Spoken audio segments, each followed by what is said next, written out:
Hi, I'm Charlotte Voisey and welcome to The Proper Pour. When it comes to single malt cocktails, there aren't often too many classics that we can draw from and put our little twist on. So often what we have to do is go back to American whiskey classics. And the reason is quite simple. It wasn't until 1963 that the single malt category was invented, thanks to Glenfiddich. So one of the cocktails I like to make with the Glenfiddich 18-year-old, which is a little bit more mature, more refined, very elegant spirit, is a spirit-forward cocktail called Remember the Maine. And this is an old school drink. I believe it's from 1933, Charles Baker's wonderful book when he was traveling all over South America during Prohibition.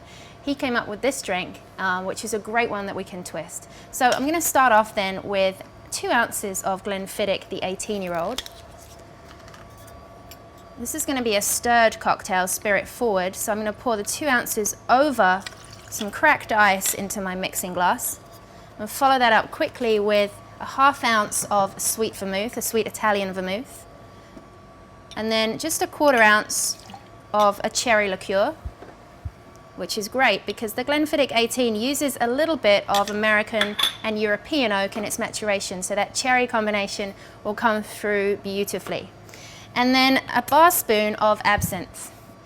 Now, the Remember the Maine in itself, one could argue, is a twist on the Sazerac, which there was a time where we thought that was the very first cocktail of them all. So this drink has a pretty good lineage to follow up on. So I'm just going to fill that up, perhaps a little more ice, and give it a good stir.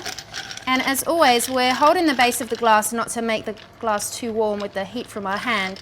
And we're looking for that wonderful carousel motion, like the horse on a carousel, up and down and round and about. You want to cup the ice slightly so it interacts with the ingredients. We're looking for temperature, we're looking for dilution, and we're looking to make sure all those ingredients are married together before we strain out the cocktail. That looks about right. Now, I mentioned the Sazerac before, so there are a few ways that we could actually present this cocktail. We could take our glass, cool it down before, throw out the ice and actually just use a nice cold glass. But with the variation of the cocktail I'm making now, I actually like to keep the ice in the glass. I'm just going to pour off some of the ice melt to make sure that doesn't interfere with the cocktail. And with such a beautiful chipped piece of ice, I'm going to leave it in there. And with my julep strainer, just strain that cocktail straight into the glass. It looks delicious. And again, simplicity for the garnish. I'm just going to take an orange, cut off a fresh peel. And when I'm cutting peels, I like to keep them fairly thick. There's no shame in having some pith on the other side.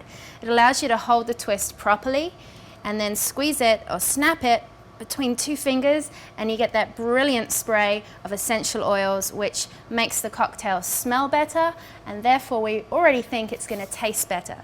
So go read Charles H. Baker's cocktail book. It's a fascinating read. This is one of the drinks, Remember the Maine. Comes from a long lineage of wonderful cocktails, and this is my version with the Glenfiddich 18.